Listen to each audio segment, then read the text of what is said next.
भेदाद्धर्माणाम्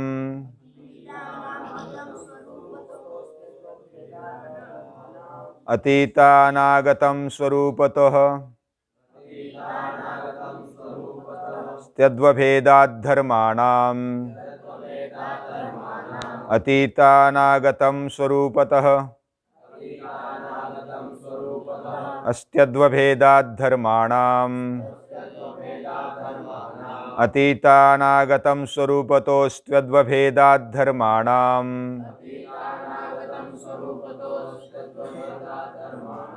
हेतुफलाश्रयालम्बनैः संगृहीतत्वाद्देशामभावे तद्भावः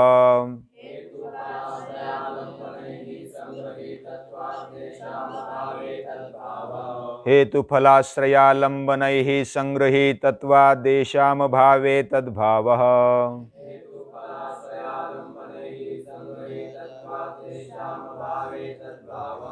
अतीतानागतं स्वरूपतोऽस्त्यद्वभेदाद्धर्माणाम्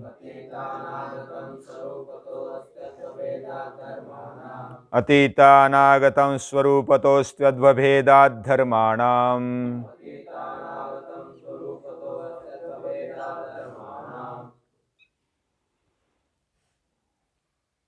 पहले कुछ सूत्रों से हम अपने अंदरूनी वासनाओं के बारे में और जो भी विकार है उसके बारे में सोच रहे हैं।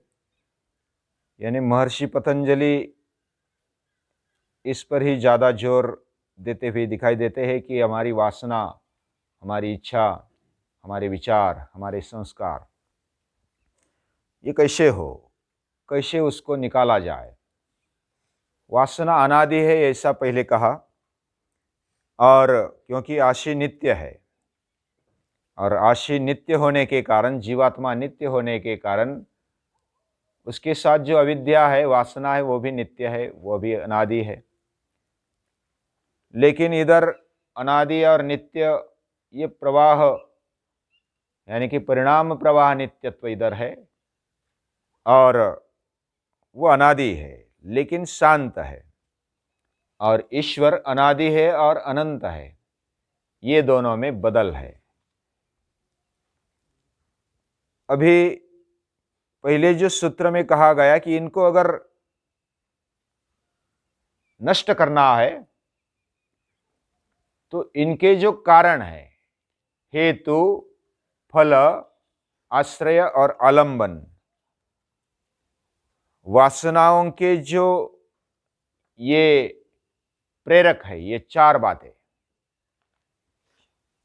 उसमें हेतु है। हेतु में, हेतु यानी प्रयोजन, रीजन, और उसमें क्लेश है, क्लेश मूलक कर्माशय दृष्टादृष्ट जन्म वेदनीय। जो पंच क्लेश है मुख्यतः अविद्या, अस्मिता, राग, द्वेष और अभिनिवेश, ये क्लेश मूल हेतु है। और दूसरा कारण है फल, वह है विपाक, कर्म फल, और उसके कारण भी वासना बने रहती है, उसको प्रेरणा मिल जाती है। तीसरा है आश्रय, चित्त,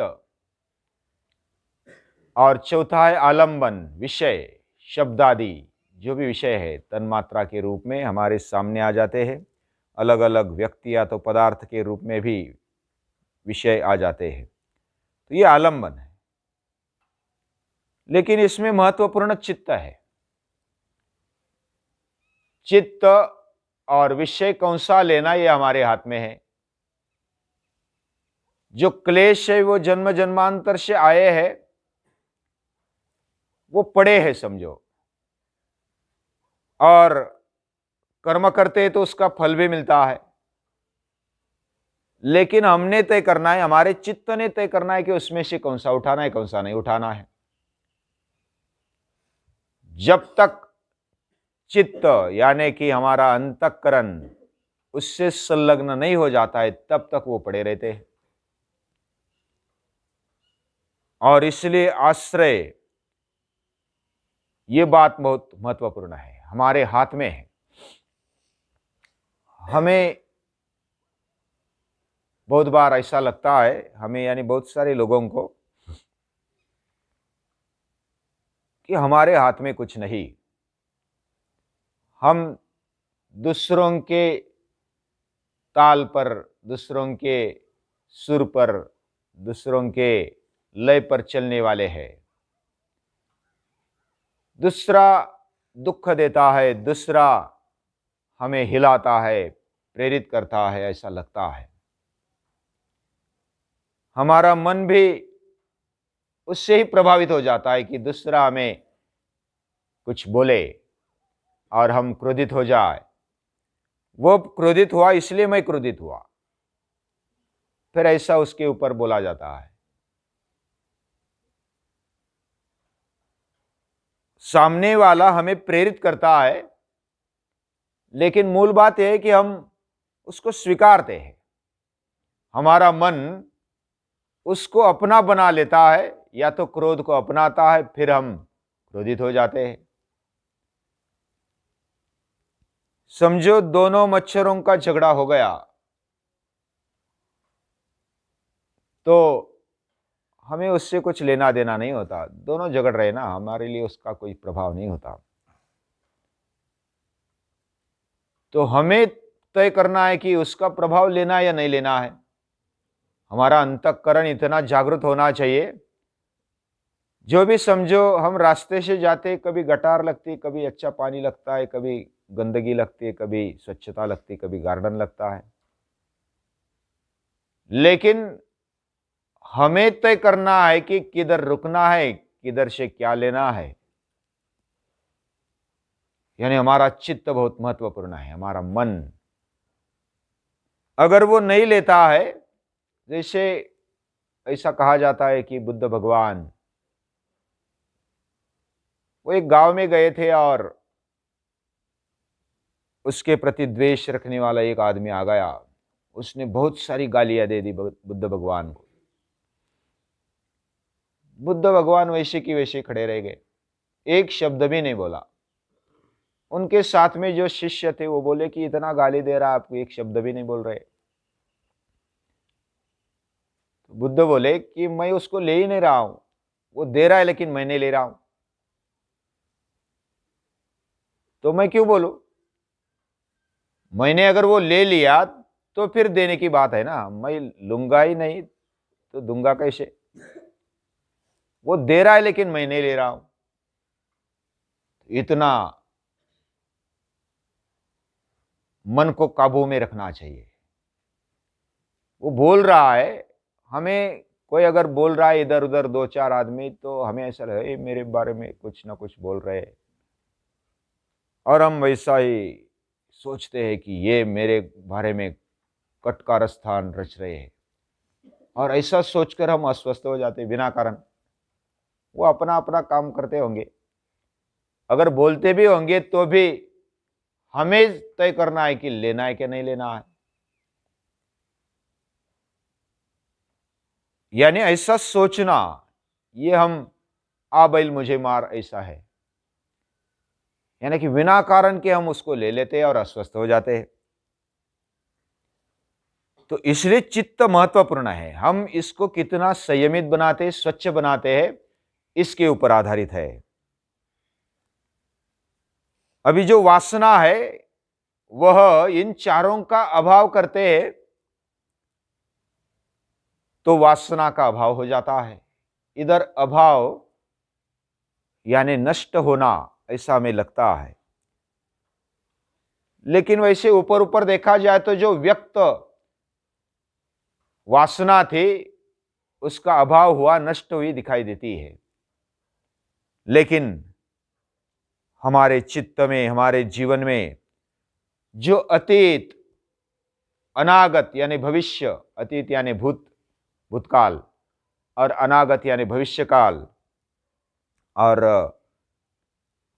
जो भी वर्तमान काल होता है, वह तीनों कालों में वासना, जब वर्तमान काल में हमने जो भी संस्कार, जो भी हमें संलग्न हुआ ऐसा संस्कार, या तो जो भी प्रसंग आया, उस प्रसंग के अनुसार हमारी स्मृति जागृत होती है, वासना जागृत होती है उससे।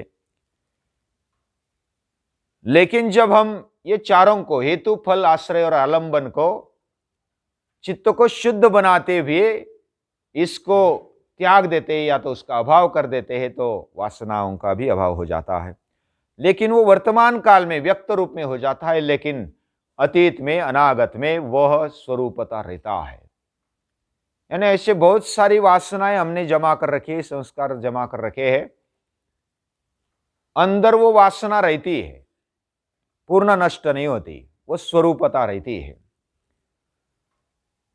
और वह अलग अलग उसके जो धर्म है उस रूप में वो रहती है। इसका मतलब हमारे अंदर शुभ है, अशुभ है, यानी जीवन में अच्छे विचार आते, बुरे भी विचार आते हैं, लेकिन किसको स्वीकारना, ये चारों जो कारण है उसको किसके साथ लगाना, ये हमारे हाथ में होना चाहिए। और यही बात इधर बताना चाहते हैं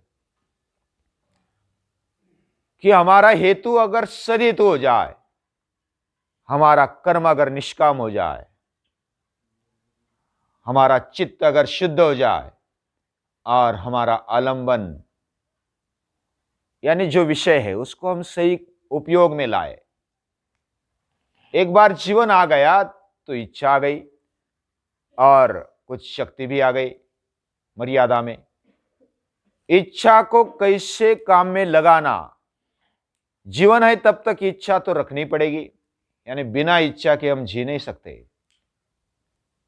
अगर बिना इच्छा के जी नहीं सकते तो वासना आ गई उधर, इच्छा यानी वासना ही होती है। अगर बिना इच्छा के जी नहीं सकते और काम भी नहीं कर सकते तो उसका सही उपयोग करना, कौन से भाव से, कौन से दृष्टि से उसको लेना, उसको करना, ये बहुत महत्वपूर्ण है।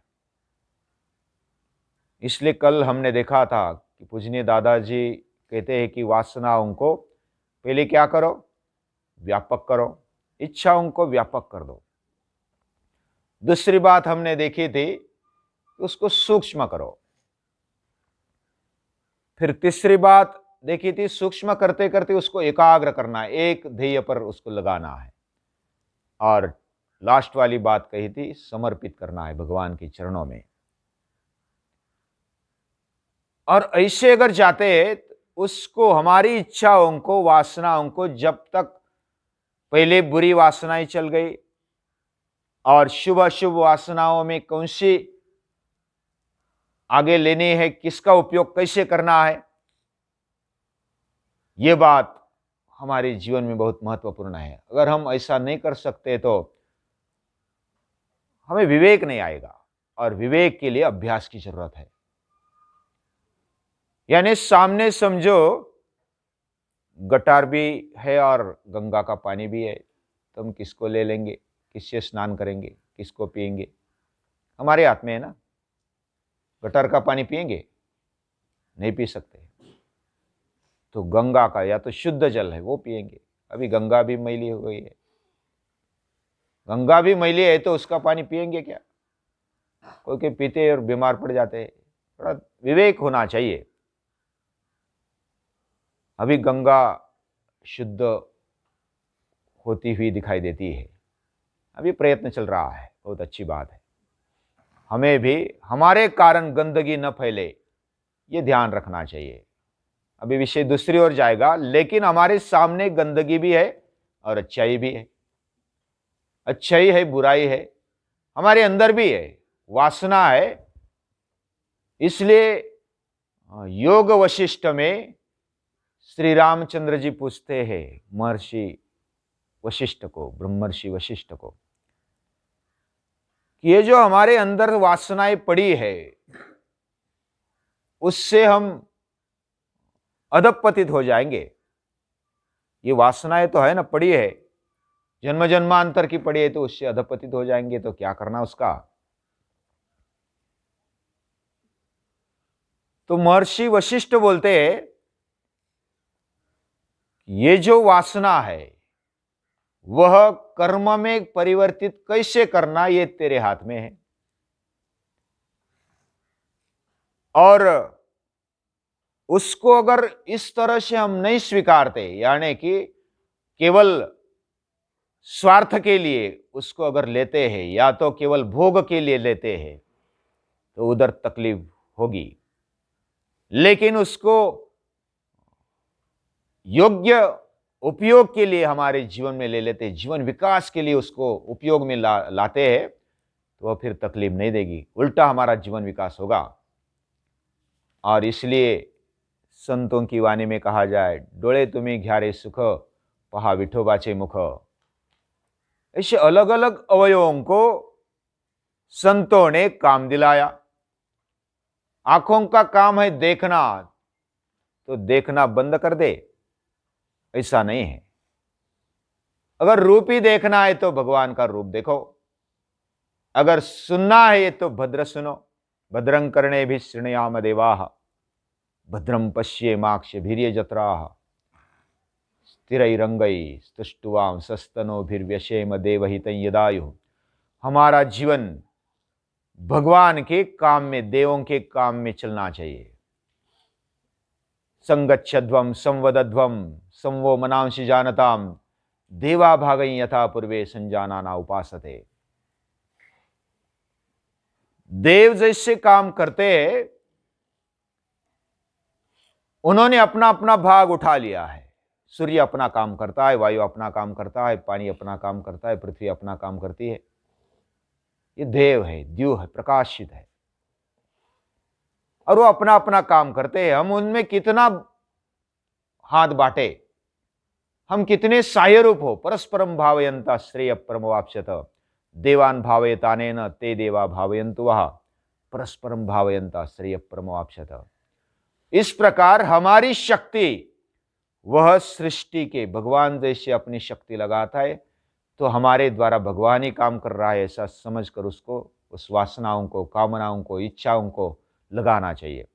कल हमने और एक देखा था कि शुभेच्छा ये पहली स्टेप है हमारे जीवन विकास के लिए। यानी अगर कैवल्य स्थिति की ओर जाना है, भगवान शंकर ये कैवल्य स्थिति के द्योतक है, उस स्थिति तक जाना है तो पहली स्टेप है शुभेच्छा।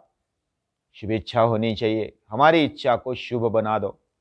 और शुभ कब आता है, ये बात सच्चे और अच्छी तरह से याद रख लो।